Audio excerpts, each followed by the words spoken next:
Good morning dear students. നമുക്കിനി പഠിക്കാനുള്ള topic remedies of under capitalisation ആണ്. നമ്മൾ കഴിഞ്ഞ ക്ലാസ്സിൽ എന്താണ് അണ്ടർ ക്യാപിറ്റലൈസേഷൻ, അതുപോലെ അതിൻ്റെ കോസസ് ആൻഡ് എഫക്ട്സ് പഠിച്ചു. ഇനി നമുക്ക് പഠിക്കാനുള്ളത് റെമഡീസ് ഓഫ് അണ്ടർ ക്യാപിറ്റലൈസേഷൻ ആണ്. നമുക്ക് എങ്ങനെയൊക്കെ അണ്ടർ ക്യാപിറ്റലൈസേഷൻ എന്ന് പറയുന്ന സിറ്റുവേഷൻ നമുക്ക് മാറ്റാൻ സാധിക്കും.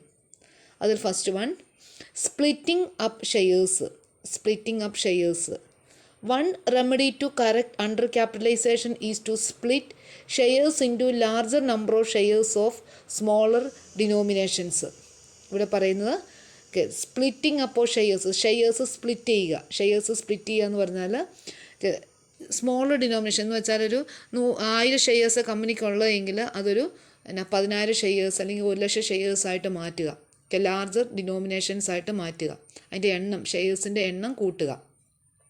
ഇവിടെ കമ്പനിയുടെ ഷെയർ ക്യാപ്പ് അല്ലെങ്കിൽ നമ്പർ ഓഫ് ഷെയർസ് കുറവാണെങ്കിൽ ആ ഷെയർസ് കൂട്ടുമെന്ന് വെച്ചാൽ വാല്യൂ കുറച്ചുകൊണ്ട് ഷെയർസിൻ്റെ വാല്യൂ കുറച്ചുകൊണ്ട് നമ്പർ ഓഫ് ഷെയർസ് കൂട്ടുക. അതുവഴി നമുക്ക് അണ്ടർ ക്യാപിറ്റലൈസേഷൻ എന്ന് പറയുന്ന സിറ്റുവേഷൻ റെഡ്യൂസ് ചെയ്യാൻ വേണ്ടി സാധിക്കും.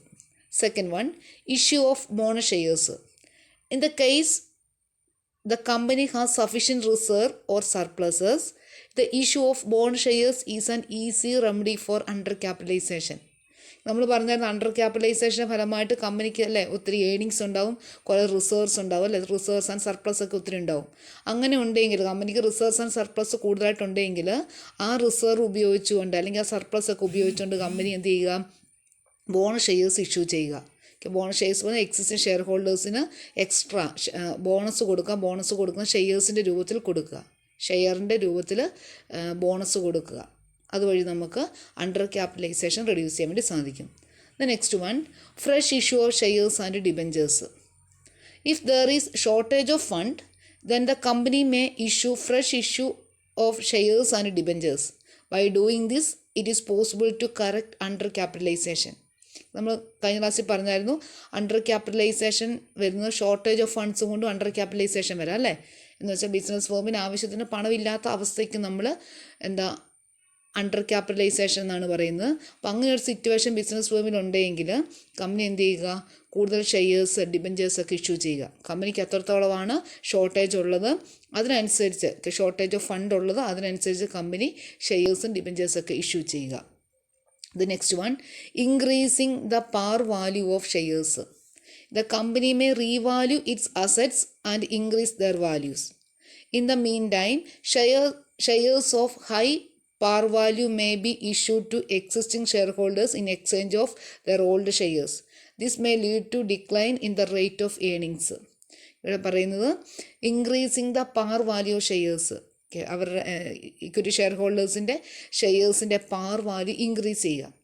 ഇക്വിറ്റി ഷെയർ ഹോൾഡേഴ്സിൻ്റെ ഷെയറിൻ്റെ വാല്യൂ ഇപ്പോൾ 100 രൂപയുള്ളതെങ്കിൽ അത് അതിൻ്റെ പാർ വാല്യൂ കൂട്ടുക, 200 രൂപയായിട്ട് അല്ലെങ്കിൽ 300 രൂപയ്ക്കായിട്ട് ഇൻക്രീസ് ചെയ്യുക, പാർ വാല്യൂ ഇൻക്രീസ് ചെയ്യുക.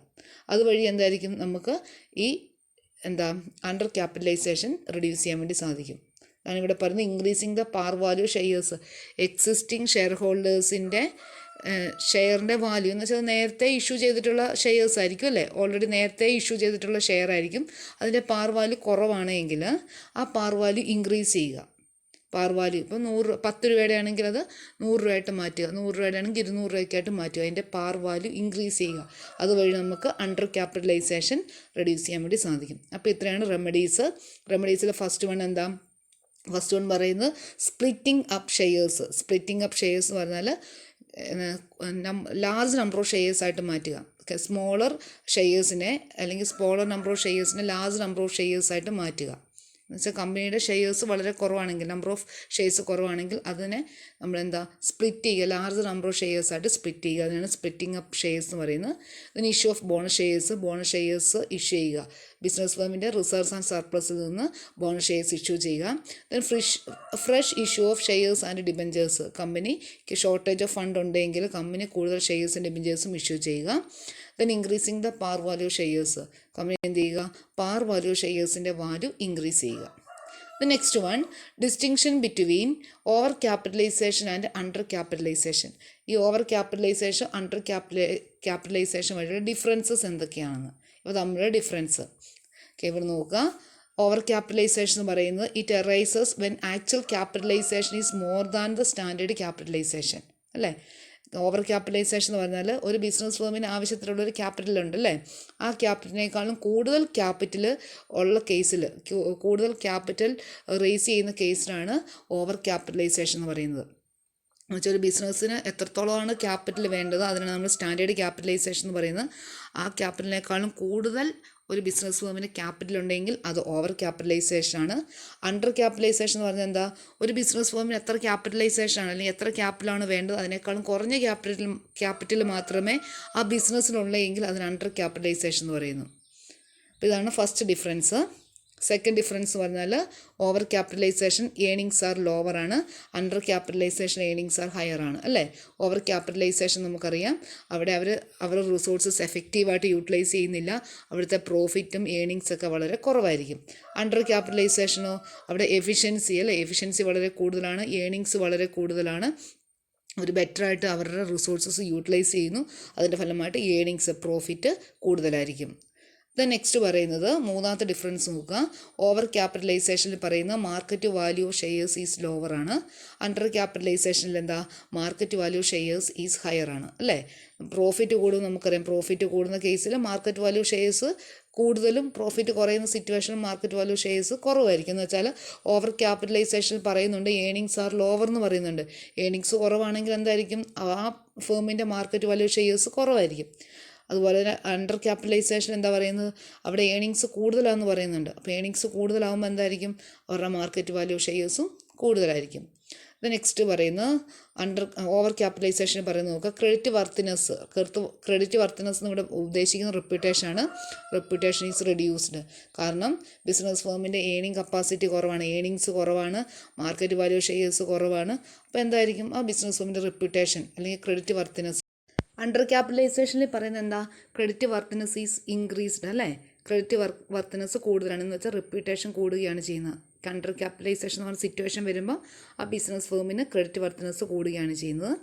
നെക്സ്റ്റ് വൺ നോക്കിയേ, നെക്സ്റ്റ് ഡിഫറൻസ് ഓവർ ക്യാപിറ്റലൈസേഷനിൽ പറയുന്നത് capital is not efficiently employed എന്ന് വെച്ചാൽ ഓവർ ക്യാപിറ്റലൈസേഷൻ എന്ന് പറയുന്ന സിറ്റുവേഷനിൽ ആ ബിസിനസ് ഫേമിൻ്റെ ക്യാപിറ്റൽ അവർ എഫിഷ്യൻ്റായിട്ട് എംപ്ലോയ് ചെയ്യുന്നില്ല അല്ലെങ്കിൽ യൂസ് ചെയ്യുന്നില്ല.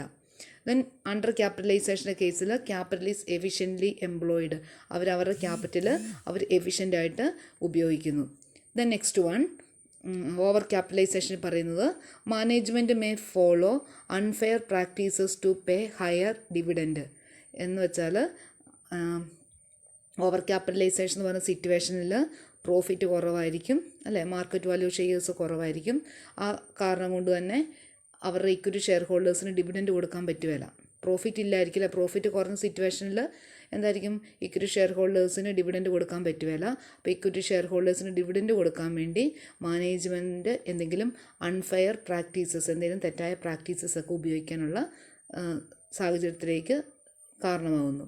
അതാണ് ഇവിടെ പറയുന്നത് management may follow unfair practices to pay higher dividend. Then ഇവിടെ പറയുന്നത് അണ്ടർ ക്യാപിറ്റലൈസേഷൻ്റെ കേസിൽ പറയുന്നത് management may create several reserves and avoid the tax on higher income. Under ക്യാപിറ്റലൈസേഷൻ്റെ കേസിൽ കൂടുതൽ പ്രോഫിറ്റ് ആയിരിക്കും അല്ലേ, കൂടുതൽ പ്രോഫിറ്റ് ഉണ്ടാവും. അതുകൊണ്ട് തന്നെ കൂടുതൽ പ്രോഫിറ്റ് ഉണ്ടാകുന്ന സിറ്റുവേഷൻ എന്തായിരിക്കും, കൂടുതൽ ടാക്സ് കൊടുക്കേണ്ടി വരും.